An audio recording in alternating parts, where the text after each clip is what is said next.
bandeko balandi ya vuva mu télévision etanda bola musiba ino na pongi etanda bonsomi etando ya bwanya pe maele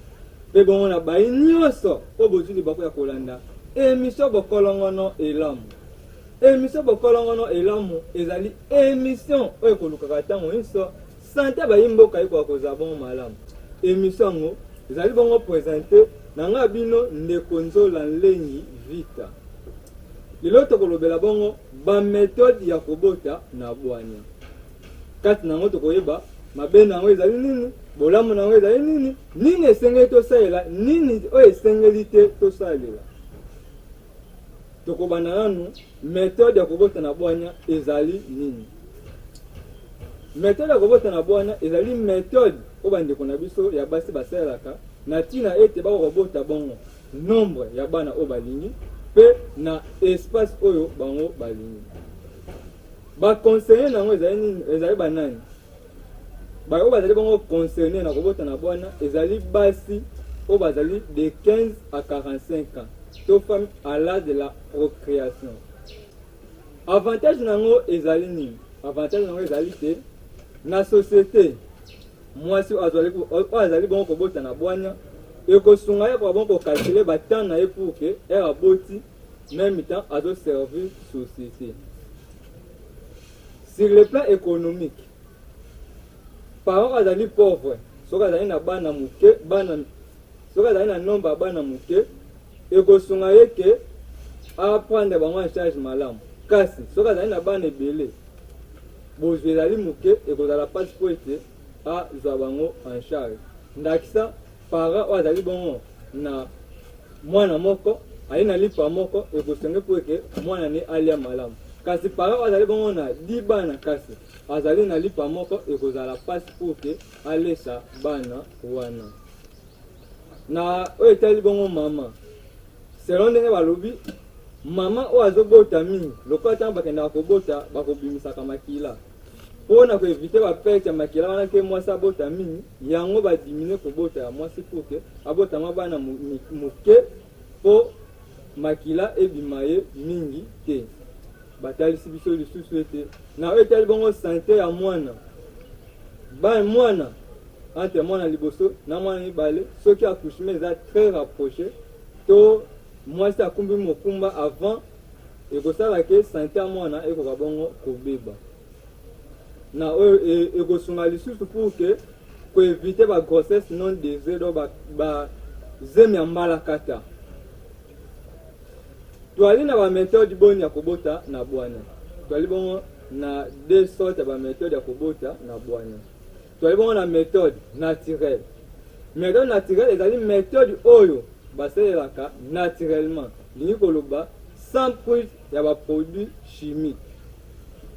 Kaka kotala bipale oyo ezali bongo na nzoto ya mwasi kwanda bipale oyo ezali bongo na kati ya nzoto ya mwasi nde bakosalelaka. Tuali bongo na méthode artificielle. Méthode artificielle, vous avez une méthode où vous avez la prise de produits chimiques, tout peut par médicaments. Donc on a une méthode naturelle. Méthode naturelle, vous avez une méthode où vous voyez que vous pouvez naturellement, sans prise de produits chimiques. Avantage dans les alignes. Ils ont ni d'effet secondaire, ni d'inconvénient. De temps où vous avez la méthode naturelle, vous avez un inconvénient moins fort, vous avez un effet secondaire moins fort. Puis vous avez un lolenge belete pour osayer lango. Ba méthode ango te na ba méthode boni ya ko bota na bwana ezali bongo naturel. Na basi to kubanda na séparation du corps. Séparation du corps ezali méthode baselaka mwasi awuti ko bota. Tango aboti ba okuta na sosa na mobali na ye ti kino bakozana na posa ya mwana mosusu. Ndakisa na tango akala okomona ke mwasi awuti kobota mama ni akoya po abokola ye te mama era ye bakobanda lala esika moko na mwana ye kino mwana o wana awuti kobota mapusana nde mama akei bango basi bongo kotikala. Tuali bongo na méthode abengi bongo méthode de billing. Méthode de billing ezali méthode baselelaka mwasi akozwa ba glaire cervicale na ye na niveau ya col utérus. Col utérus ezali obino bobengaka matrice siko na col nango. Mwasi akozwa ba glaire cervicale na ye. Soki azwi glaire cervicale na ye, soki azali na ovulation okomona ete ba glaire wana ekozala ebele. Kasi soki azali na ovulation te, ba glaire wana ekozala moke. En plus, soki ozwi ba glaire yango, soki osimbi, soki obandi kotika boye na mosapi okomona ke eza na élastique, donc soki obenda na moke kaka ndenge okomona blanc de l'œuf ezalaka. Soki osimbi zelo eza na blanc de l'œuf okomona ke ezobendana. Blanc de l'œuf ndenge toyali koloba baparti oyo eza na lique toyali na parti ya pembe mpe toyali na parti ya jaune. Kasi parti ya pembe wana soki otali zelo na wana, soki osimbi ndenge ebendanaka, soki ali na ovulation glaire cervicale ekobanda bendana ndenge wana. Kasi soki ozali na ovulation te, glaire mpe ekobendana te. Toyali na méthode abengi bongo méthode de la température. Méthode de la température ezali méthode basalelaka mwasi akobanda zwa température na ye chaque tongo ya mbalamuka. Donc tant que mwasi azolamuka eloko liboso kosala ezali azwi température na ye. Différence tokomona ndenge mwasi soki azali na période d'ovulation température ekomata moke. Kasi soki azali na période d'ovulation te température ekozala normal. Ndakisa ntango mwasi azolamuka akozwa température na ye ezalaki 37 degrés Celsius. Soki akomi na ovulation okomona ke ekokomba mosusu 37,3 degrés Celsius to 37,5 degrés Celsius. Elingi koloba ke akomi na période ya ovulation. Période d'ovulation ezali oyo bino bobengaka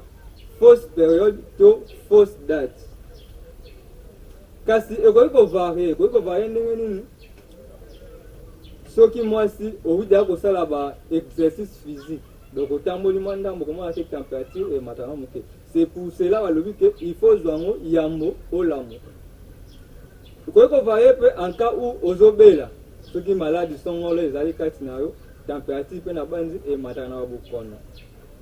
Soki okanisi mingi ba détresse ekoki mpe komatisa température na yo. Yango wana air ozolamuka esengeli ozwa température na yo ko ozokoma ngo quelque part. Mais soki omoni température ino mikolo wana emati, c'est que okomi na période ya ovulation. Soki omoni température ali na se, c'est que ozali normal. Donc chaque jour, chaque tongo ya mbolamuka ozwaka température ino okoma. Il faut osala ngo même air pe na même thermomètre. Ba site eza ebele tokosite oyo eza bongo très auxiliaire, oyo eza bongo to CALT. Pe bisika mosusu eza moyen tosita ngo na télévision eza te. Ntango bokobanda benga biso na banimero oyo ezali bongo affiché na se etando na bino tokotalisa bino. Babisika nyonso bozali bongo comprendre te, babisika nyonso bozali na badifficulté bobenga na banimero oyo eza bongo na se ya etando na bino nde tokoexplike bino. Toali bongo na méthode mosusu babengi bongo méthode symptothermique. Méthode symptothermique ezali méthode basosiaka na méthode de billing na méthode ya température. Apart basosi wana tokosalela oyo babengi bongo col utérus to mpe col ya matrice. Ntango soki osimbi okomona oyo wana emo oyo tosimbaka wana na ete na matrice yango wana col. Nde na méthode wana oyo babengi bongo méthode symptothermique, soki mwasi ali na ovulation to mpe ali na règle okomona ke col wana ezalaka mosika likolo, eza tout droit mpe efongwama okoki mpe koglisse mosaka. En plus eza pete mpe humide, wana eza bongo na période d'ovulation to mpe période ya règle. Période d'ovulation na koloba oyo bino bobengaka fausse date to fausse période. Soki ezali na période normale okomona ke col ekozala dur incliné etengama moke mpe eza na niveau ya C. Donc soki otouche okomona e ozotouche mba moko simbi yango mpe etengama ndambo mpe ezali makasi sec. Elingi koloba wali na règle te mpe ozali na période ya ovulation te. Toali na méthode mosusu oyo babengi bongo méthode de mama. Méthode de mama ezali méthode oyo basalelaka na komelisa mwana lait maternel to mpe mabele ya mama. Soki mama ozali bongo komelisa mwana no mabele bambala ebele mpe ngonga molai okomona ke mama okozwa mokumba te ti okokisa 6 mois okotikala kozwa mokumba te. Bandeko mosusu bakomituna ndenge ngai na bandeko omelisa mwana kasi nazwami mokumba. Elingi koloba ete nombre de fois bandeko omelisa mwana mpe temps ya komelisa mwana ebandaki kozala moke. Esengaka komelisa mwana bambala ebele mpe ntango molai. Esuka na avantage te ya kopemisa mabota. Esungaka mpe na eteni etali bongo mwana. Ntango mwana akomela mingi ezali mpe kojouer rôle mosusu oyo eza bongo. Esengeli toyeba ke mabele ya mama ezali bongo na banticorps. Esengeli toyeba ke babele ya mama ezali bongo na basubstance nutritive. Donc ntango mwana akomela yango ekoprotege na babokono. Ntango mwana akomela mingi ekotonga nzoto nde malamu par rapport ya lait artificiel au bino préféré ni na banticorps ni na basubstance nutritive. Et puis oyo esengaka ba biloko ebele pour ke olamba yango bamanevre ebele pour préparer yango. Kasi na mabele ya mama okoprépare. Donc esengaka kutu préparation te eza stérile mpe eza na banticorps na basubstance nutritive. Nde tokopesa wana toli na bamama mingi to préféré kopesa bana biso mabele mpe ngonga molai ta molai ekosunga biso mpo topemisa mabota ekosunga biso mpe mpo mwana koka kolia bongo malamu mpe akola malamu. Na ba oyo bali komituna ke ndenge nini ngai dai sida na mokumba na kosala nini mokumba na ngai donc mwana ngana na kolite na zu mokumba na oyo mwana na kolite kasi osili bongo kozwa mokumba esengeli kolesa mwana komelisa mwana mabele mingi. Ntango ozomelisa mwana mabele mingi ekosunga ye pour ke croissance nde ekozwa bongo malamu. Donc esengeli mpena komelisa ye soki da komi na periode kolia lesa ye mpe mingi ozomelisa mabele mpe ozolesa ye. Tozali na méthode mosusu. Tozali na méthode mosusu oyo eli bongo méthode du calendrier. Méthode du calendrier ezali méthode oyo basalelaka kolandela bacycle menstruel ya mwasi. Banso toyebi ete tozali bongo na cycle long oyo eza bongo ya 28 jours, cycle court oyo eza bongo ya 22 jours, mpe bongo cycle normal oyo ezali bongo ya 28 jours. Nini esengeli tokanga? Normalement cycle esengeli na mwasi akozala bongo na cycle ya 28 jours. Kasi via biloko tozolia oyo mona baproduit chimique vi même si batonga oyo tokozwa bakisi oyo tokozwa po ete tokopemisa ngo maboto na biso oyo tokolobela na eteni toali bongo kokende ezala biloko oyo ezali bongo kosala ete okoka koperturbe bacycle ya mwasi. Na ntango ya kala bacycle na bango souvent ezalaki bongo ya 28 jours. Mpo na nini? Bango baliaki mingi oyo ezalaki bongo naturel oyo eyaki meme koinspire bakoko na biso na kosala calendrier africain. Nde okomona na calendrier africain basalaka yango kolandela bipale oyo ezali bongo na kati ya mwasi mpe bipale oyo sanza asalaka likolo. Lokola cycle ya mwasi ezalaki bongo ya 28 jours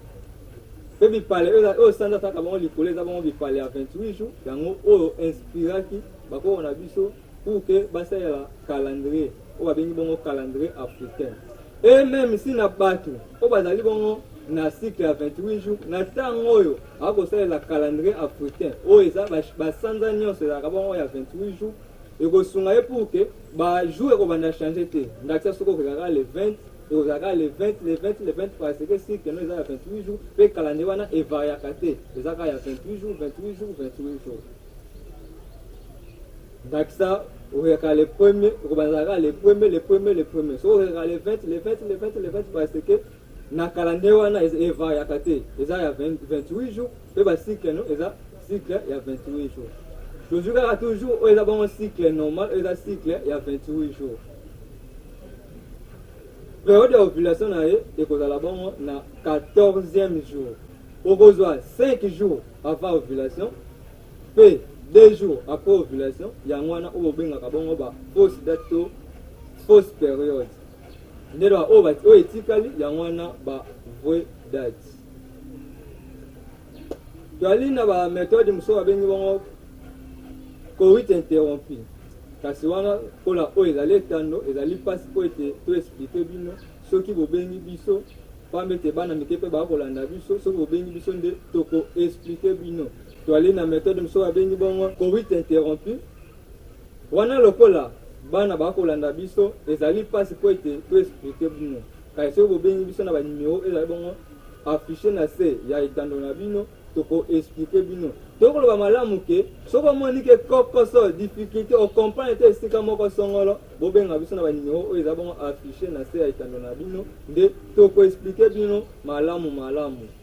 toali su na système na méthode babengi bongo système avec appareillage wana susu soki bobengi biso nde tokoexplike bino banimero ezali bongo affiché na se ya etando na bino soki bobengi nde bokozwa biso nde tokota na méthode artificielle. Méthode artificielle ezali baméthode oyo tolobaki basalelaka na baproduit chimique kati nango toali bongo na contraception hormonaux kati nango tokomona bapilule tokomona baanneau vaginal tokomona bapatchi tokomona badispositif intra-utérine tokomona baimplant tokomona bajadel kati na bakisi wana ezali bakisi oyo bandeko na biso abasi bazali bakokezwa batonga ndaisa toali mpe na depo provera ezali bakisi oyo bazali bongo kozwa pour ke bapenisa mabota na bango esali bongo na baproduit chimique ezali malamu avantage nango batalisi biso ke ntango mwasi ndeko ya mwasi azwi kisi wana intact donc akotikala donc mokumba ekoyela ye te yango bango moko bakobenga yango baantibal donc soki azwi yango betaka no masasi ekobanda kodenda kasi tokolimola tokoyeba mabe nango mpe malamu nango befe secondaire oyo bakisi wana ezali bongo kosala na nzoto ya moto ntango mutu ozwi kisi wana okoki kosatandre na nini tokomona bavertige tokomona maux de tête mutu kobeta banose douleur abdominale mutu awuti komela kisi wana mutu awuti kozwa tonga mutu awuti koyokakende akoyoka libumu se libumu pasi tokoya komona bafatiki kolembalemba retard de règle donc ndamba mosusu esengaki oregle bandenge okalkula esengaki oregle le 25 mais okomiti le 30 oregleka te parce que okutaki komela bakisi wana tokomona dysménorrhée ezali oyo babengaka bongo règle douloureuse okoyoka nini oyoka ke ndeko ya mwasi banda azwa tonga wana soki akomi aka mpo aregle douleur lokola mutu akosala eloko moko ya pasi lokola mutu ali kobota ok koregle ezali normal elekaka sans mabe moko ata mabe moko ntango okoregle okoyoka te kasi mpo azwaki tonga wana akomi soki alingi aregle badouleur tokomona trouble de l'humeur donc mwasi ntango azwi tonga wana akomi kanda esengo te meme si ntina libala parce que azwaki tonga wana ekomo kree meme si mabe na libala bakomo swana na mobali mpo nini azwaki tonga wana tokomona babengi bongo myalgie eza douleur généralisée douleur na bamiske okoyoka nzoto nyonso banana azwaki tonga ali koyoka pasi tokomona nini soki makila wana esali mabanga na voie circulatoire to mpe bakayo de sang soki bandi komata eke atteindre cerveau ekosala babengi bongo accident vasculaire cérébral to oyo ozali bongo kobenga AVC ezali parmi bacause ya AVC bakisi oyo tozali bongo kozwa soki ekei na voie circulatoire eke koatteindre motema yango wana ekosalaka crise cardiaque c'est pour ça bokomona bato ya crise cardiaque ekomataka ntango na ntango mpo na nini mpo na bakisi oyo wana yo omelaki kaka mpo opemisa mabota na yo toyokomona oyo babengi bongo ménorragie parmi baeffet secondaire ménorragie ezali nini ezali exagération de la menstruation règle abondante et prolongée mutu akomo regle makila ebele ntango akoregle mpe temps molai donc mutu mbala mosusu makila ntango mwasi akoregle esalaka mosusu 3 jours 4 jours mema mosusu omona 10 jours 15 jours mwasi areglaka kaka mpo na nini azwaki kaka batonga wana pour ke apemisa mabota tokomona douleur mamare douleur mamere ezali nini mabele akoma oyoka mpasi eyango sukasuka ekosalaka cause ya cancer du sang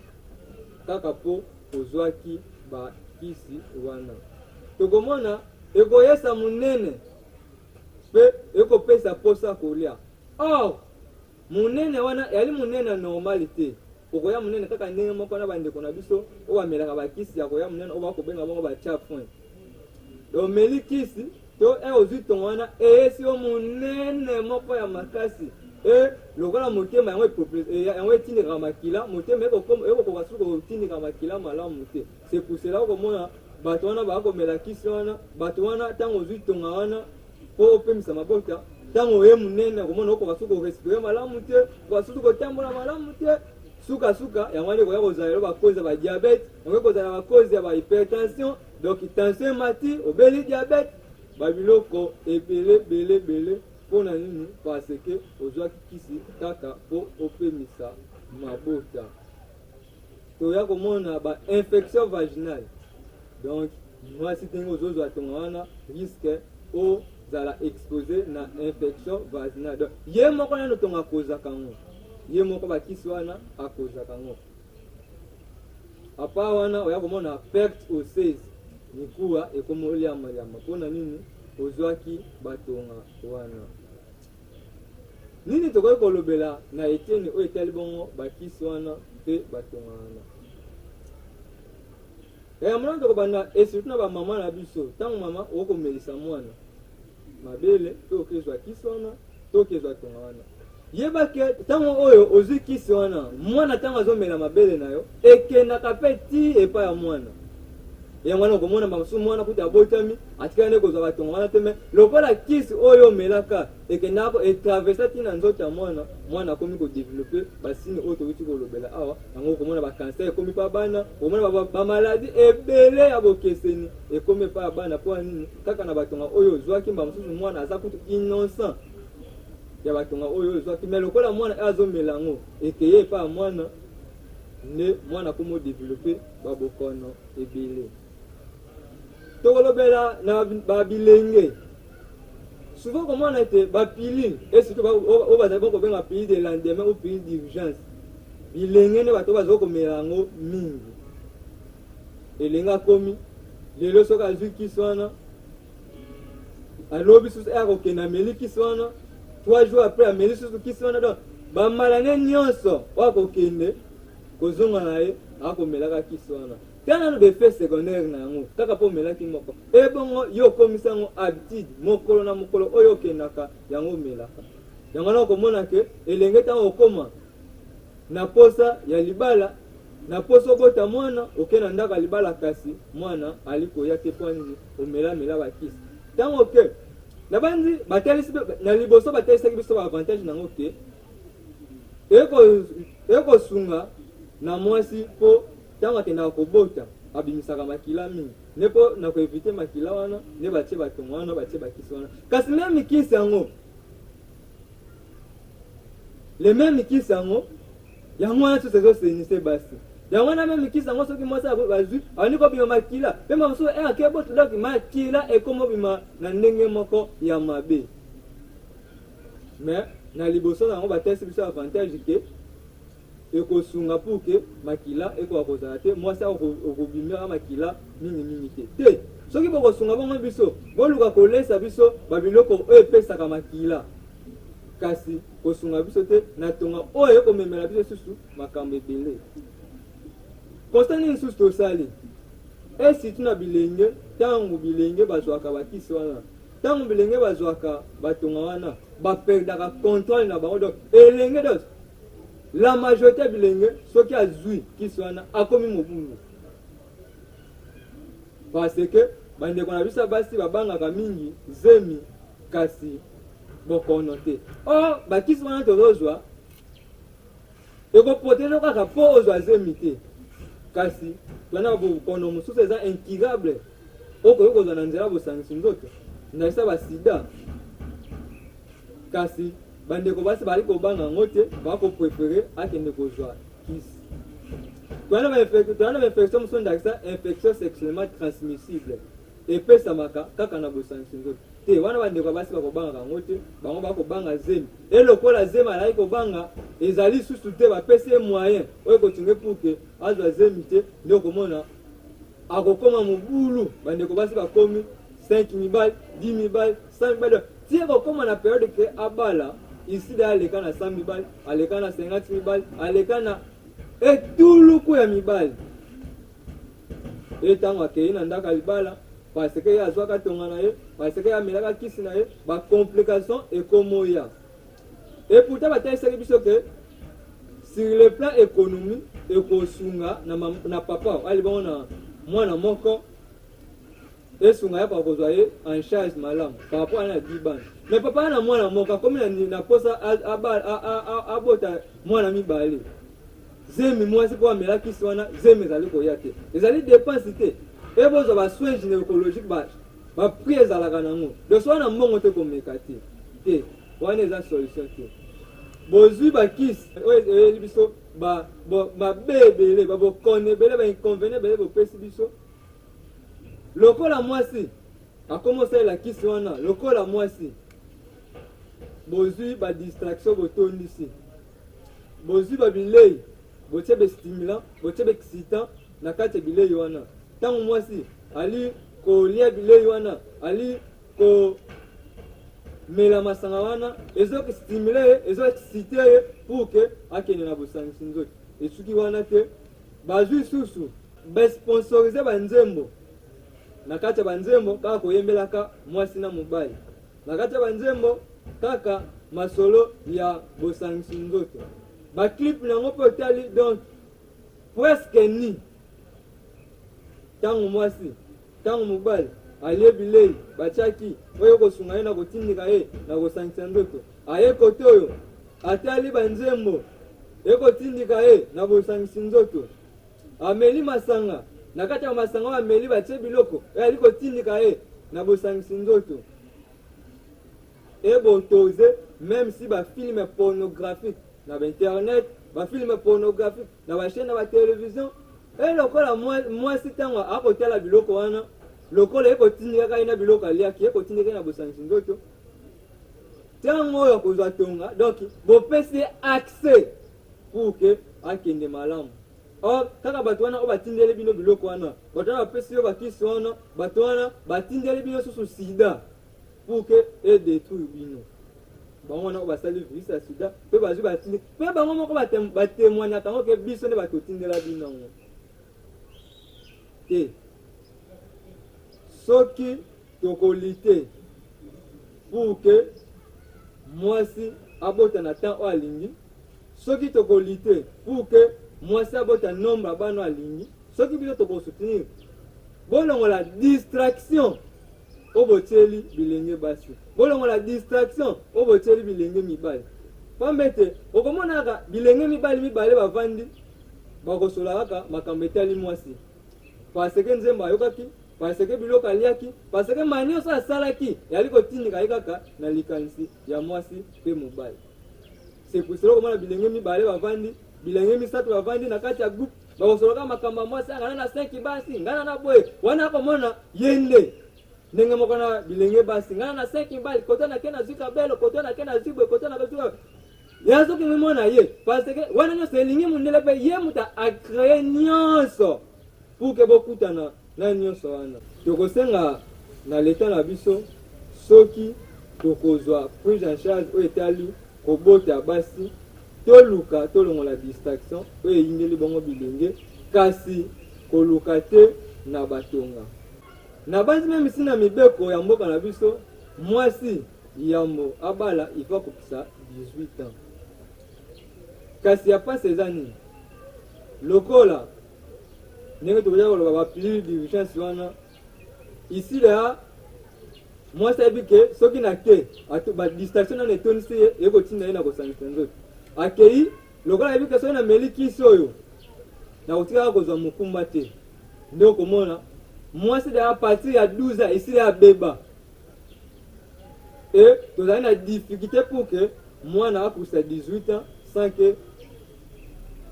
kozanga kosangisa nzoto na mobali